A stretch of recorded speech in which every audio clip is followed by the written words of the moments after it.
नमः शिवाय। हर घर ज्योतिष चैनल में आप सभी का स्वागत है। अब हम अपनी श्रृंखला को आगे बढ़ाते हैं, मकर लग्न में आते हैं। मकर लग्न में सूर्य का क्या प्रभाव होता है। सबसे पहले तो हम ये देखते हैं, मकर लग्न है तो इस लग्न में किस स्थान का मालिक कहाँ पर बैठा है और सूर्य इस लग्न में किस स्थान के मालिक है। सबसे पहले आप हमारे चैनल को लाइक, सब्सक्राइब और शेयर अवश्य करें। अब मकर लग्न में सूर्य अष्टमेश होते हैं। ये अष्टमेश होने के कारण मृत्यु नहीं देते हैं, मगर मृत्यु तुल्य कष्ट अवश्य देते हैं। ये हमारे स्वास्थ्य को काफ़ी इफेक्ट भी करते हैं।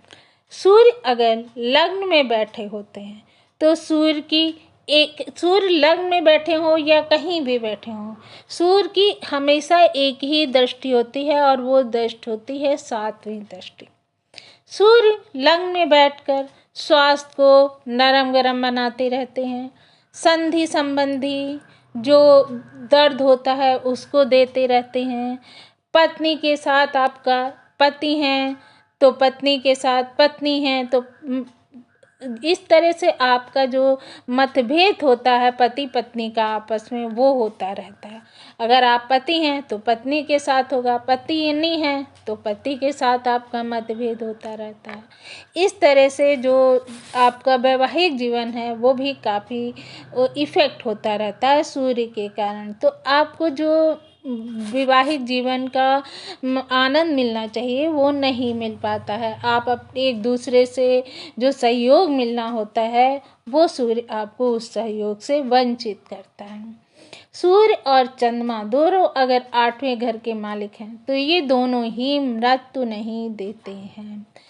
अगर सूर्य और शनि साथ में बैठे हों या सूर्य और शनि की आपस में तात्कालिक मित्रता हो जाती है तो ये कुछ हद तक जो आपके खराब फल होते हैं उनको कम कर देते हैं।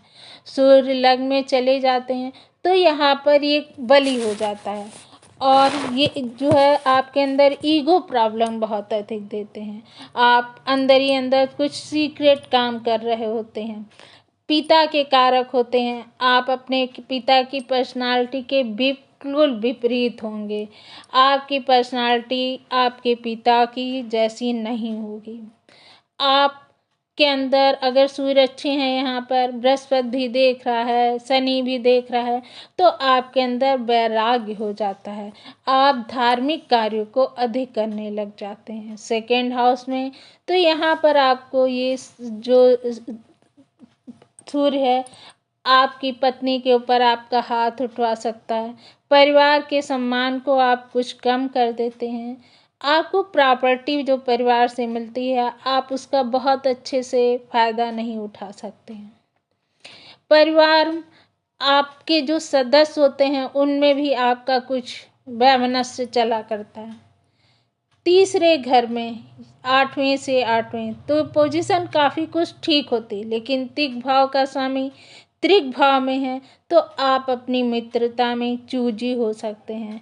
आप अच्छे लोगों के प्रभाव में आ सकते हैं। बृहस्पति अगर अच्छा हो तो सूर्य आपको काफ़ी आलसी बना देता है। आप आलस के कारण कार्य करने को डिले करते रहते हैं। 4th हाउस में तो ये यहाँ पे उच्च का होगा, ये भी अच्छा नहीं होता है। 8वें स्थान का स्वामी उच्च का हो तो ये अच्छा फल नहीं देता है।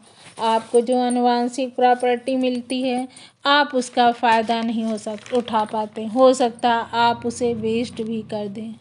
अगर सूर्य आपका 5th हाउस में है तो आपको गूढ़ विद्याओं का ज्ञाता बना सकता, आपको PhD भी करा सकता है। हो सकता है आपके बच्चे होने में भी काफ़ी प्रॉब्लम हो, आपके वाशन वगैरह भी हो सकते हैं। जीवन में संघर्ष रहता है। आप अधिकतर जीवन में पढ़ते रहते हैं। आप तंत्र मंत्र में भी पारंगत हो सकते हैं। अब अगर 6th हाउस में आ गया तो ठीक ठाक पोजीशन रहती है। आपके जो शत्रु होते हैं वो आपसे दबते हैं। आपके ऊपर जो कर्जा वगैरह होता है उसे आप अच्छे से निपटा ले जाते हैं।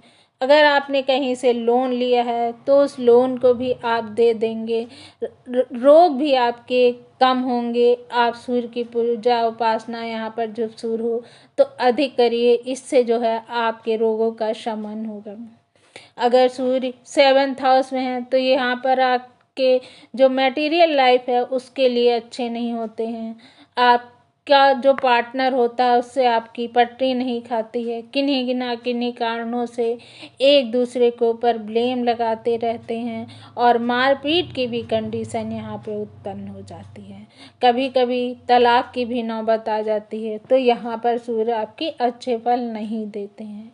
अगर 8वें भाव में आ जाते हैं सूर्य तो आपकी जो स्थिति होती है, पर्सनालिटी होती है, उसमें आपको डर लगा रहता है। आप मृत्यु से बहुत अधिक डरने लगते, किसी की भी मृत्यु से आपको डर बहुत अधिक लगता है। अगर 9th हाउस में है तो 8वें घर की वृद्धि करते हैं। पिता की आयु के लिए अच्छे नहीं होते हैं। आप दूसरे धर्म को ज़्यादा मानते होंगे या हो सकता आपके पिता दूसरे धर्म को ज़्यादा पालन करते हों। आपके पिता हो सकता है किसी गलत कार्य कर रहे हों तो आपकी उनसे इस कारण से विवाद होता हो। ये पोजीशन आपके लिए बहुत ही खराब मानी गई। 10th हाउस में तो अगर सूर्य 10th हाउस में होंगे तो आपके कैरियर में उठापटक लगी रहेगी। हो सकता है आप लगातार एक के बाद एक नौकरी छोड़ रहे हों। कभी किसी काम को आप स्थायी तौर से नहीं कर पा रहे हों। आपके कैरियर में बहुत अधिक बाधाएं आ रही हों। हो सकता है आप किसी काम को सडन कर लेते हो, उसके बाद थोड़े समय बाद उस कार्य को आप छोड़ देते हैं। इस तरह से आपका कैरियर चलता है। 11th हाउस में सूर्य तो ये ठीक स्थिति होती नीच का होता है, लेकिन यहाँ पर जो आपके घर का माहौल होगा वो अच्छा नहीं होगा, जिसके कारण आपकी उन्नति या आय में अच्छी जो है आमदनी नहीं होगी। आपका मन हमेशा डिस्टर्ब रहता होगा। आप किसी न किसी कारण से जो है आपके मन में उचाट बना रहता होगा। आप अपने काम पर कंसंट्रेट नहीं कर पा रहे होंगे। 12th हाउस में तो हो सकता है आपकी जो नौकरी चाकरी है वो किसी आश्रम में, किसी हॉस्पिटल या जेल में हो सकती है। अगर यहाँ पर सूर्य पाप प्रभाव में होंगे तो आप कोई गलत काम भी कर सकते हो जिसके कारण आपको दंड हो सकता है। आप विदेश जाना चाहते हैं तो बहुत अधिक रुकावट आ रही होगी, आप विदेश नहीं जा पा रहे हैं। और चले भी जाएंगे तो जो है वहाँ से धन बहुत अधिक नहीं कमा पाएंगे। ये तो रहे मकर लग्न में सूर्य क्या प्रभाव देता। बाकी पूरी कुंडली पर जो है निर्भर करता है कि कौन सा ग्रह कहाँ बैठा है, लेकिन फिर भी काफ़ी कुछ हद तक